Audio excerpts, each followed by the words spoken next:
Bem-vindos às Histórias da Torre. Esse é o nosso quarto episódio, onde vamos continuar falando um pouco a respeito da história da descoberta do indo-europeu. Esse é um podcast do Babel que tenta contar histórias sobre língua e pessoas de forma narrativa. Temos que agradecer pela evidente inspiração do Agora, Agora e Mais Agora, podcast português narrado pelo historiador Rui Tavares, e ao Alan por ter me mostrado esse podcast incrível. Nosso quarto episódio vem pra gente conversar sobre como ideias podem nascer mais de uma vez, sobre como o passado tem muitos significados, e também contar um pouco sobre o que a gente sabe do indo-europeu. Agradecemos as plantas que têm brotado e florido por aí. Vamos ao nosso episódio de hoje.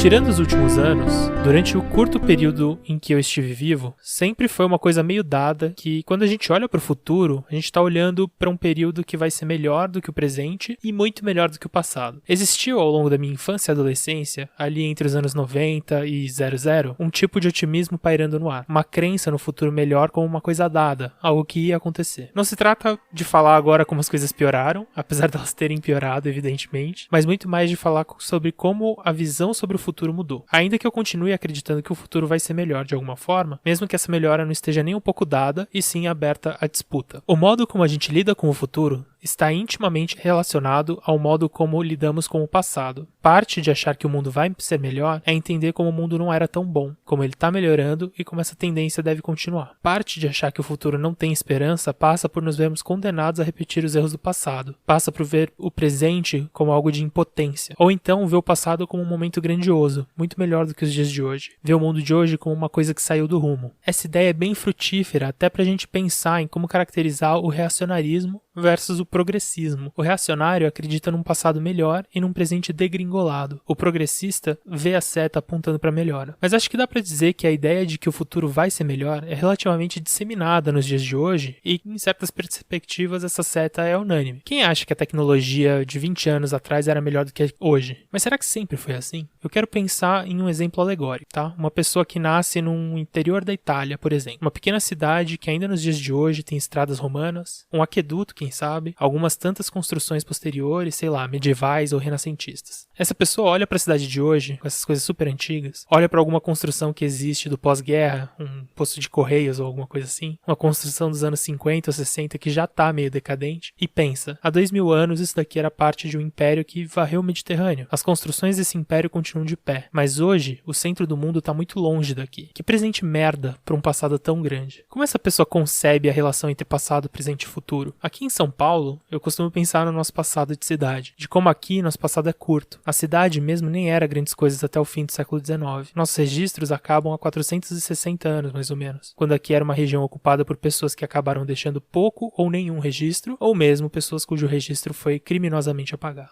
Quando eu olho para o passado, é muito comum pensar em como as coisas se desenvolveram aqui nesse espaço que eu vivo e como parecem que vão continuar se desenvolvendo. Prédios e mais prédios, gente e mais gente, bolhas grandes de riqueza, bolhas imensas de pobreza. Nem que eu goste da ideia desse desenvolvimento, mas ela está aqui, muito presente na realidade. Ela está permeando tudo. Quando o personagem da minha historinha, aquele órfão do Império Milenar, olha para o passado, ele vê glórias que nunca mais vão se repetir. Aqui, a gente tende a olhar para um país do futuro, mesmo que absolutamente idealizado esse futuro, já que a gente não lida bem nem com o nosso passado, nem com o nosso presente. De toda forma, eu quero lembrar que um passado glorioso pode ser uma coisa importante. Os latinos, e aqui pensando nesses povos das regiões de onde são hoje Itália, França, Espanha, Portugal e Romênia, os latinos europeus, sempre souberam usar muito bem isso para remontar ao período das glórias da Roma Antiga. Os próprios romanos incorporaram muito do que puderam das glórias culturais de um passado grego. E o uso desse passado idealizado como forma de organizar um grupo de pessoas para que elas se sintam pertencentes e orgulhosas vai ser fundamental para a gente falar do nosso objeto central, o indo-europeu. O indo-europeu não deixa de ser uma reconstrução de um passado glorioso dessa Europa, dessa noção de Europa, que nem sempre foi uma noção dada. Mas isso aí é algumas boas décadas depois de William Jones. E agora eu quero aproveitar para falar um pouco sobre o período anterior a ele. Vamos falar de como uma ideia pode nascer muitas vezes.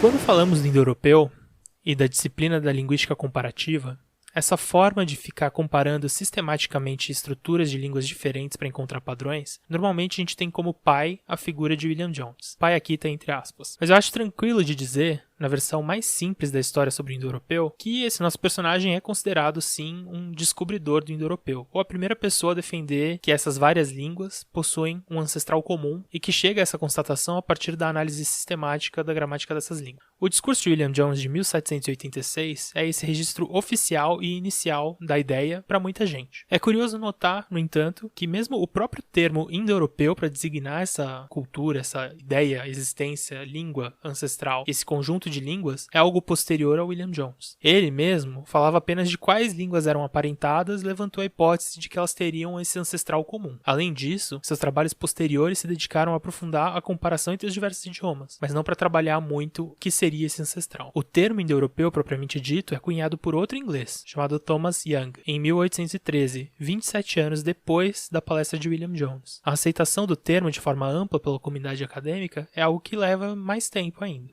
Ainda assim, William Jones também não foi o primeiro em muita coisa relativa ao indo-europeu, ou à comparação de línguas. Na verdade, quando mais falamos sobre esse tema, mais a gente vê como a noção de invenção ou descoberta ligada puramente num indivíduo é uma construção. Vale contar a história, afinal, é basicamente o que a gente está fazendo aqui. Mas agora eu quero mostrar como William Jones pode ter pego carona em muitas coisas que já estavam escritas e discutidas sobre esse assunto, ou mesmo coisas que foram descobertas várias vezes por pessoas que não se leram. Afinal, comparar línguas já era um hábito intelectual que temos documentado desde a antiguidade. Além disso, os europeus já estavam em contato com o sânscrito pelo menos algumas centenas de anos antes da chegada do William Jones na região. Existe, claro, um fator de que foi ele quem primeiro juntou e produziu organizadamente sobre essas coisas no lugar certo. Mas vamos falar um pouco sobre outros nascimentos dessa ideia. Primeiro, a gente vai para 1647. O acadêmico neerlandês Marcus Zuerius van Boxhorn, 139 anos antes de William Jones, escreveu um ensaio descrevendo uma língua primitiva anterior que seria ancestral de holandês, alemão, galês, russo, celta, turco, lituano, letão, grego, latim e persa. E dessas línguas, apenas o turco não é uma língua indo-europeia. E a essa língua ancestral ele chamou de Sítio. Se escreve C-I-T-I-O. Abre o mapa mundi aí. O nome Sítio vem do termo usado pelos gregos antigos para se referir à região que vai do leste da Europa até o extremo oeste da China, passando pela costa norte do Mar Negro e indo até a parte norte do que hoje é o Paquistão. É meio impreciso pensar em quais eram as fronteiras exatas dessa região. Até porque a gente não conhece a Sítia pelas próprias palavras. A gente conhece a Sítia através das regiões de um outro. A Sítia é mais uma classificação grega do que propriamente um povo único que dominava essa vasta região de forma organizada e centralizada. De todo modo, os antigos gregos denominavam sítios as pessoas vindas dessa região, mesmo que não existisse necessariamente essa unidade política, cultural e militar ali. O Império Sítio, e aqui a gente está usando império de uma forma muito frouxa, era algo como uma série de agrupamentos nômades com alguns traços em comum, mas que não produziu amplos registros escritos. O que é chamado de Império Sítio é mais conhecido pelas outras civilizações que entraram em contato com eles. No caso, os gregos, os persas e os romanos. Em específico, Heródoto, o grande historiador grego, tem alguns registros mais detalhados sobre o mundo sítio. De todo modo, na proposta de von Boxhorn, o termo que ele usava era sítio ou indo-sítio. E aqui a gente pode ver que os sítios entram quase que como uma hipótese difícil de comprovar e difícil de rebater. Pouco se sabe sobre eles, pouco se sabe sobre a língua, de forma que é uma ideia interessante, mas que não possui e nem precisa possuir muito lastro em grandes registros históricos. Mas é interessante a gente pensar que von Boxhorn estava participando de um debate muito interessante na época, que basicamente é uma tentativa de responder a seguinte pergunta: qual foi a língua original da humanidade? Existiam algumas hipóteses, assim como existiam hipóteses diversas sobre a própria origem do ser humano. Lembrando que a gente está falando de 1647. Alguns estipulavam que o hebraico seria essa língua original, ao passo que von Boxhorn cria justamente a hipótese de uma língua anterior e mais antiga que todas as línguas conhecidas, ou seja, mais antigo até do que o próprio hebraico. E que essa língua, sim, que havia dado origem às diversas línguas diferentes de que falamos há pouco. Suas contribuições são bastante anteriores às de William Jones. No entanto, ele é curiosamente tratado como um personagem secundário nessa história, talvez por ser um acadêmico em Leiden e não um alto funcionário da burocracia colonial inglesa. De toda forma, mesmo von Boxhorn não surge no vácuo, e é sabido que na Universidade de Leiden, onde ele atuava academicamente, antes de suas contribuições, já havia quem estivesse fazendo estudos comparativos entre língua e mesmo discussões avançadas sobre qual seria a língua mais antiga. De toda forma, sabemos que mais de um século antes de William Jones em Calcutá, essa discussão estava acontecendo nos Países Baixos. É muito difícil mapear quem leu o que de quem. Até porque, nessa época, não tinha Sci-Hub ou Scooby, ou até publicações revisadas por pares de forma tão acelerada quanto hoje, esses lugares em que a pessoa fala o que ela leu ou não. E é bem possível que pessoas diferentes, olhando para os mesmos fenômenos, munidas do mesmo tipo de método científico, cheguem a conclusões parecidas. Isso acontece. 120 anos depois da publicação de von Boxhorn, mas 19 anos antes da de William Jones, uma outra figura entra em cena, um missionário jesuíta nascido em Bourges, na França, do final do século XVII, de nome Gaston Laurent Cordoue, que, como bom jesuíta, depois de ser treinado na França, partiu para posses coloniais em outros continentes. No caso de Cordoue, foi para o sul da Índia, onde começou a estudar o idioma telugu, uma língua com muitos falantes da família dravidiana. A família dravidiana, que é um grupo linguístico grande, que ainda hoje tem 73 idiomas falados no sul do subcontinente indiano. Cordoue era uma pessoa também com facilidade em línguas, de forma que ele também estudou o sânscrito, além do telugu. O dicionário que ele produziu, de francês, telugu, sânscrito, ainda hoje é tido como referência. Além disso, foi uma pessoa bastante dedicada aos estudos de comparação entre línguas, de forma que se dedicou a mostrar as similaridades entre o sânscrito, o latim, o grego, o alemão e o russo. Suas contribuições foram compiladas por outras pessoas e publicadas posteriormente na França. Ele mesmo acabou vivendo e morrendo no subcontinente indiano no seu trabalho missionário, da mesma forma que von Boxhorn, contribuições anteriores às de William Jones, porém menos visíveis num primeiro olhar sobre esse tema. Então, cobrimos ideias muito parecidas com as de William Jones, ligadas às tradições intelectuais tanto dos Países Baixos quanto da França. Além disso, na própria tradição inglesa, existe uma figura interessantíssima que pode ser colocada como antecessor importante do nosso filólogo. Seu nome é James Burnet, conhecido como Lord Monboddo. Lord Monboddo, que foi uma delícia de ler sobre esse personagem, foi um juiz e estudioso de línguas da Escócia, uma figura importante no que é chamado de iluminismo escocês, época de grande produção intelectual na região, com nomes muito mais famosos que os dele, como, David Hume e o Adam Smith. Monboddo tem esse nome por causa da mansão que era de sua família. Essa mansão é chamada de Mansão Monboddo, fica no nordeste da Escócia e é posse tradicional da família nobre escocesa chamada de os Burnet de Lys. Logo, a gente está falando aqui de um nobre. Ele nasceu em 1714 e suas principais contribuições sobre línguas, em específico sobre a noção de evolução de línguas, vêm em um livro publicado em 1774 chamado The Origin and Progress of Language. Lord Monboddo, numa última nota bibliográfica, também era conhecido por ser um excêntrico, ou uma pessoa com alguns comportamentos específicos. Foi um dos grandes pioneiros do nudismo, defendeu que grandes primatas eram um tipo de ser humano, preferia andar de cavalo ou usar as carruagens que eram a moda entre os nobres, e em determinado momento defendeu que todo ser humano nascia com um rabo que era prontamente cortado pelas parteiras no nascimento. Mas além dessas coisas, também teve uma produção interessante no que diz respeito às línguas. No livro que eu falei há pouco, sobre as origens e o progresso da língua, Monboddo mostra que estudou diversas línguas originárias de regiões não europeias, como os idiomas Caribe, Inuit, Hurão, Algonquino, Quechua e Tahitiano. E ele tinha a hipótese de que o grego antigo era a língua original a partir da qual todas as línguas surgiram e evoluíram. E nota-se aqui a importância do termo evolução.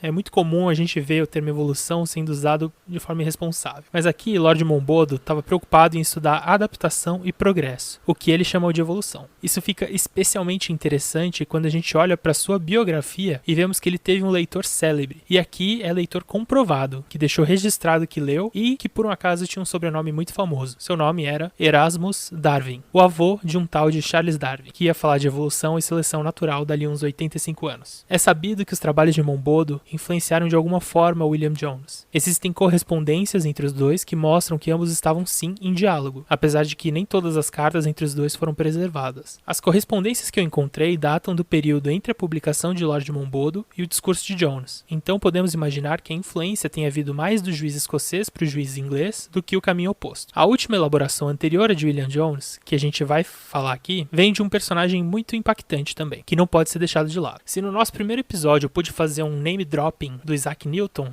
amigo e contemporâneo do pai de William Jones, agora eu vou poder falar um pouco sobre um outro cara conhecido por ser polímata, uma outra figura interessantíssima da história. Seu nome? Gottfried Wilhelm Leibniz, que além de filósofo, matemático, legislador, engenheiro e cientista, era também filólogo. Leibniz é da mesma geração que Newton, essa geração anterior à do William Jones, o filólogo. E eu não posso resistir à tentação de trazer esse outro personagem fascinante para nossa história. Um pequeno parênteses. Inclusive, Leibniz e Newton, por um acaso, tem uma treta que cabe demais no nosso episódio de hoje, pois ambos descobriram de forma independente aquilo que chamamos de cálculo. Leibniz publicou primeiro, mas muitos dos defensores de Newton defendem justamente que ele já discutia o tema anteriormente e possuía diversos escritos não publicados anteriores a Leibniz. Hoje, o consenso está em dizer que ambos descobriram a mesma coisa de forma independente. Tudo isso lá pelo final do século XVII, começo do século XVIII. De toda forma, não vou me aprofundar demais nessa disputa específica sobre o cálculo. Só cabe deixar vocês avisados e de orelha em pé. Principalmente porque esse tipo de polêmica está em todo lugar e que as disputas científicas são disputas políticas também, para além das disputas entre ego de pessoas endeusadas. De todo modo, o Leibniz que vamos tratar aqui é um filólogo. Claro que ele apresentava facilidades com línguas, óbvio, e era um apaixonado pelo tema. Sabemos que ele conhecia profundamente o chinês antigo e o sânscrito. Além disso, ele era um colecionador de textos nas mais diversas línguas e acabou colecionando uma imensa quantidade de versões do Pai Nosso em línguas da Ásia Central e de várias regiões do mundo. Ele estava diante da mesma polêmica que o nosso neerlandês von Boxhorn. Qual foi a primeira língua da humanidade? Assim como von Boxhorn, ele discordava da opinião de que o hebraico ocuparia essa posição de língua original. E assim como von Boxhorn, ele compilou seus achados em um trabalho, que foi publicado em 1717 e chamado de Coletânea Etimológica. Nesse trabalho, ele mostra um extenso esforço de comparações entre diversos termos, fazendo de forma relativamente desordenada. Aqui, entre a gente, eu posso criticar o Leibniz. Comparações fonológicas, ortográficas, semânticas e morfológicas, tudo misturado. Para além disso, o Leibniz tem uma outra preocupação distinta da de von Boxhorn. Enquanto o neerlandês buscava associar a história da sua hipótese com o cânone histórico do Ocidente, trazendo os citas do Heródoto, Leibniz procurava associar sua hipótese com os textos bíblicos. Sua versão do cita de von Boxhorn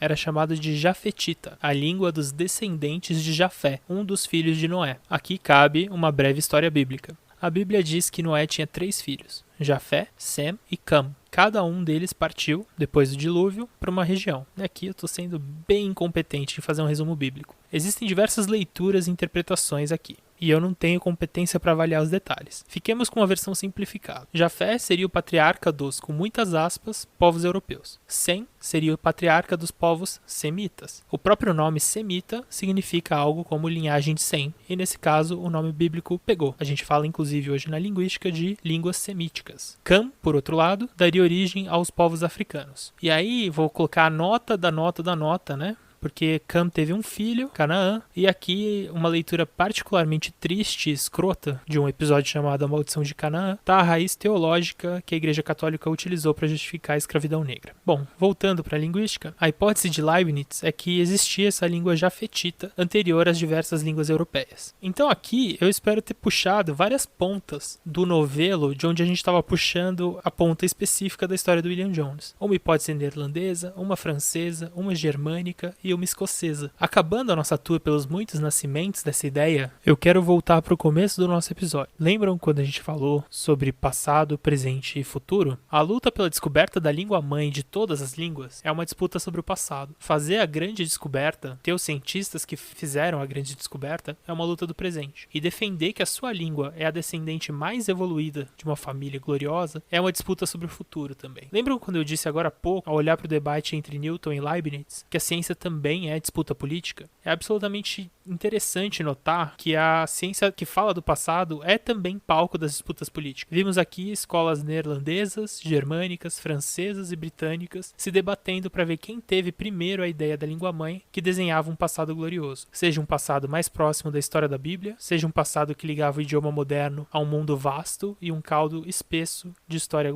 A época em que todas essas disputas ocorrem é bem uma época de estabelecimento das narrativas coesas para todas essas unidades políticas. E mais do que isso, em momentos posteriores da história, essas disputas vão ficar ainda mais sanguinárias. Os nacionalismos reacionários dependem de um passado orgulhoso. E aí as ideias de Leibniz, von Boxhorn, Cordoue e William Jones são fundamentais nessa disputa. A gente seguiu aqui a história mais padrão com William Jones. Mas eu não estaria fazendo um podcast de popularização da ciência e de uma ciência humana se não apresentasse a história toda certinha para logo depois mostrar que tem muita discussão a ser feita aí.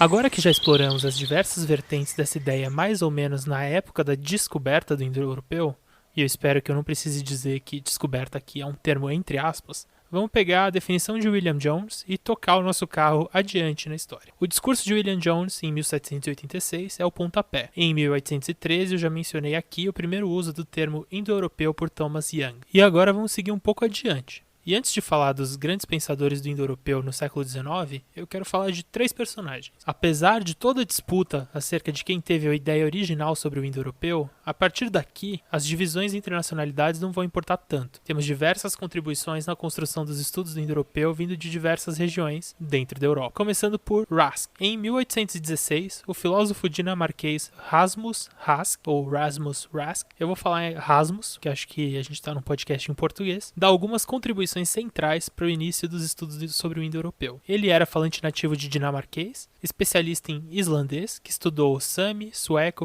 faroês, inglês, holandês, gótico, inglês antigo, português, finlandês, sânscrito, avesta, e isso daí dá umas 12 línguas. Além disso, ele também estudou e possuía noções assim de alemão, francês, espanhol, italiano, grego, latim, russo, polonês e tcheco, que dá umas 21 línguas. Além disso, ele também estudou o groenlandês, que está aí num episódio recente do Babel, vocês podem conferir no nosso feed. Por que eu falo, né? Quantas línguas os nossos filólogos conheciam, né? Porque é um ponto muito importante, porque o tipo de trabalho de comparar línguas nessa época era uma coisa super artesanal. Então, você não tinha grandes bases internacionais de língua. Não é à toa que esses filólogos sabiam tantas línguas, porque parte do sucesso do seu ofício como acadêmico dependia da quantidade de línguas que você podia incluir no estudo. Além disso, além de todas essas línguas, o Rask viajou bastante para aprender idiomas. Ou seja, ele teve uma viagem para Islândia para aprender o islandês, tema de um episódio do Babel também, para a Rússia, aprender russo, tema de um outro episódio do Babel, para o Ceilão, onde hoje é o Sri Lanka, e esses foram alguns dos lugares onde ele foi para fazer pesquisa. Além disso, o Rask contribuiu com a análise sistemática de dados linguísticos dessas várias línguas, o que resultou nele ser responsável por organizar as relações de parentesco entre diversas línguas de forma muito parecida com a que usamos até hoje. Eu vou listar algumas de suas contribuições. O Rask ajudou a mapear os parentescos daquilo que hoje chamamos de línguas germânicas setentrionais, as línguas da Escandinávia. E fez isso a partir da demonstração da sistematicidade das semelhanças do norueguês antigo com registros mais antigos de línguas germânicas, entre elas, por exemplo, o gótico. O Rask também comparou as línguas germânicas com o latim e o grego. Além disso, ele sistematizou a semelhança das línguas eslavas mais antigas em relação ao latim e o grego, e juntou esses idiomas num grupo que ele chamou de Trácio, fazendo referência à região romana, onde hoje é mais ou menos o território europeu da Turquia, um pedaço da Bulgária e um pedaço da Grécia. Além disso, Rask incluiu o grupo das línguas celtas nesse caldo de idiomas que possuíam similaridades sistemáticas. E tão central quanto a sua contribuição a organizar o parentesco entre as línguas foi a sua demonstração de que o basco, o groenlandês, finlandês e húngaro não poderiam sequer fazer parte dessa família. E por sinal, todas essas contribuições foram feitas antes de uma morte precoce, que Rask morreu aos 44 anos, e estima-se que morreu conhecendo profundamente cerca de 35 línguas. O segundo personagem que eu quero trazer é Franz Bopp. Franz Bopp nasceu em Mainz, hoje na Alemanha, e no ano de 1791, e foi um importante filólogo. Primeiro vamos começar por um fato curioso. Para aprender sânscrito, o Bopp, ao contrário de muitos dos seus contemporâneos, nem precisou viajar para o subcontinente indiano. Ao contrário, ele recebeu uma bolsa de estudos do governo bávaro em 1812 para ir para Paris estudar o idioma. Lá ele teve aula com várias grandes autoridades europeias no assunto. Entre eles, um personagem que a gente até citou brevemente no último episódio, um membro da Sociedade Asiática de Bengala e primo homônimo de um dos Founding Fathers dos Estados Unidos, Alexander Hamilton. Na época, já uma autoridade no idioma antigo do subcontinente indiano. Além de fato curioso, esse é um ponto que críticos às teorias de Bopp, que eu vou falar daqui a pouco, usam para criticá-lo. Porque ele não teria estudado as gramáticas originais em sânscrito, mas sim as versões europeias das mesmas. No entanto, essa crítica, apesar de bastante significativa do modo como a Europa dessa época via o mundo e a si própria, não é suficiente para abalar os achados de Bopp. Ele fez um trabalho muito consistente de análise dos dados linguísticos e se baseou nas gramáticas que não eram fonte primária, mas que estavam corretas. Comparar línguas é uma coisa difícil. E no próximo episódio eu vou tirar um tempo especificamente para falar dos tipos de cuidado que a gente precisa ter na hora de tentar uma atividade como essa. Por um acaso, Bopp não só demonstrou a similaridade de sânscrito com persa, grego, latim e línguas germânicas, mas ele almejava justamente mostrar a possível origem comum de todas as formas gramaticais dessas diversas línguas, começando um processo de reconstrução de formas anteriores. Essa tentativa de reconstrução baseada na análise sistemática dos dados linguísticos é então a grande contribuição inovadora de Bopp, que vai gerar escola, que vai virar tendência. E disso daí a gente vai falar um pouco também no próximo episódio. As tarefas da gramática comparativa de Bopp, a sua grande obra, foram basicamente 1. Descrever a estrutura gramatical original das línguas a partir da comparação interna dessas estruturas. E aqui, basicamente, ele assume que irregularidades aparecem em sistemas regulares. Então, o sistema originalmente é sempre regular. Então, toda forma irregular seria uma forma posterior às regularidades. Depois de reconstruir um sistema regular, ele traça regras fonéticas que regem essas mudanças. E aí investiga a origem das formas gramaticais mais antigas, regulares. E uma última curiosidade biográfica sobre o Franz Bopp é que ele teve um amigo bastante famoso chamado Wilhelm von Humboldt, que foi uma pessoa, inclusive, que ele ensinou o sânscrito. Esse Humboldt foi um filósofo, filólogo, diplomata e o fundador da Universidade de Berlim, que foi nomeada, inclusive, Universidade Humboldt, em homenagem a ele e o seu irmão, que também foi bastante famoso, o Alexander von Humboldt, um grande pensador e naturalista. Por fim, o terceiro personagem do prosseguimento dos estudos do indo-europeu que eu quero apresentar é muito famoso, mas por outros motivos. Primeiro porque ele tem um sobrenomão, assim como Humboldt. E assim como Humboldt, também tem um irmão famoso. E assim como os irmãos Humboldt, esses personagens nasceram naquilo que viria a se tornar o Estado-nação alemão e era, portanto, um falante dessa língua. E assim como os irmãos Humboldt, ele também veio conhecido como Irmãos Alguma Coisa. O seu nome era Jacob Grimm. Ele mesmo, dos irmãos Grimm, aqueles que condensaram o folclore, ou folklore, ou contos populares, alemães e europeus ao longo do século XIX. Eles que trouxeram para a literatura histórias como o de João Maria, Chapeuzinho Vermelho, Rapunzel, Bela Adormecida e Branca de Neve. Além disso tudo, o irmão mais velho dos Grimm, o Jacob, foi um filólogo muito importante. Sua principal contribuição é a chamada Lei de Grimm. E antes de falar dela, eu vou fazer aqui mais um meta-conversa, né? Fazer o quê? Aponto que esse é um tema relativamente conturbado, tá? Primeiro porque há quem chame a Lei de Grimm de Lei de Hask e Grimm, incluindo o primeiro personagem no nome da lei descoberto, porque, enfim, as contribuições estão muito alinhadas. De todo modo, é o tema que se repete nesse episódio. Onde tem autoria, originalidade, tem quem aponte que as coisas não são bem assim. Hoje, inclusive, é mais do que válido questionar também o que a gente chama de lei. Se nessa época, o século XIX, a ciência estava 100% babando para achar leis inquestionáveis e universais, hoje ela está uns 90%. Mas existem vozes questionadoras que se fazem cada vez mais presentes. Não cabe trazer muito mais de uma questão profunda sobre método científico para esse pequeno podcast narrativo. Mas fica um apontamento quando falam de leis científicas, talvez faça mais sentido enxergar tendências. Cada vez mais cabe lembrar a boa e velha frase de Heráclito, a única constante é a mudança. Voltando para a Lei de Grimm. O filólogo identificou uma série de diferenças sistemáticas entre as línguas germânicas e as demais línguas desse grupão que compõe o indo-europeu. Essas diferenças, dentro da lógica da reconstrução histórica do idioma indo-europeu, são então uma evidência para que a gente consiga reconstruir formas mais antigas das palavras. Esse idioma mais antigo pode ser chamado de proto-indo-europeu, mas vamos falar desse termo também no próximo episódio. Dessa forma, a lei de Green consiste em 3 etapas de mudanças consecutivas do indo-europeu para as línguas germânicas. Primeiro, as oclusivas mudas viram fricativas mudas. O P vira F. Segundo, as oclusivas sonoras viram oclusivas mudas. O B vira P. Por fim, as aspiradas mudas viram fricativas ou oclusivas mudas. Então, o P vira ou o F ou o P. As 3 mudanças ocorrem de forma complementar. A primeira gera um vácuo, porque você tem as oclusivas mudas que viraram uma outra coisa, e a segunda e a terceira tentam suprir esse vácuo, gerando ainda outras mudanças. Então é como se fosse uma cascata de mudanças que aconteceu na virada ali de sei lá quando para sei lá quando, que diferenciou as línguas germânicas do resto da família das indo-europeias. Dessa forma, a gente entende porque o termo para pé, por exemplo, nas línguas germânicas é sempre com F, como por exemplo o foot do inglês. Ainda que em latim você tenha o pedis, em grego podos, em sânscrito pada. Dessa forma, o Green propôs um sistema de regras para nos ajudar a mapear as mudanças sistemáticas das línguas germânicas em relação ao resto dos idiomas que compõem o universo do indo-europeu. E aqui eu quero fazer o corte do nosso episódio, pensando muito que a gente está falando de linguistas, filólogos, que estão começando a enxergar a língua como um sistema complexo de regras que se intercalam, uma atua em cima da outra, uma compensa a outra. E isso daqui vai ser central para a gente falar dos personagens no próximo episódio.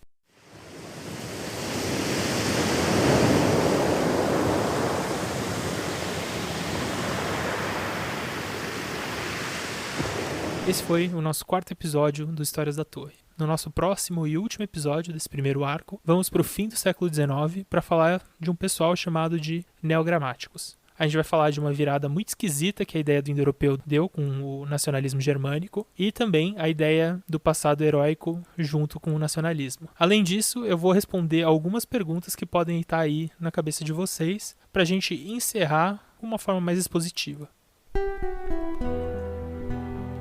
Histórias da Torre é um spin-off narrativo do Babel Podcast, o podcast sobre diversidade linguística. Esse podcast é produzido por Bruno Guide e Cecília Farias. Nosso primeiro arco narrativo foi escrito e narrado por Bruno Guide. A edição foi feita por Cecília Farias e a nossa trilha sonora foi feita por Letícia Bergamini. Acompanhe nosso trabalho nas nossas redes, sempre na @Babel Podcast, e apoie se acha que esse tipo de iniciativa vale a pena, lá no apoia.se/Babel Podcast. Espero que vocês tenham gostado, agradeço demais aos nossos apoiadores, aos nossos seguidores.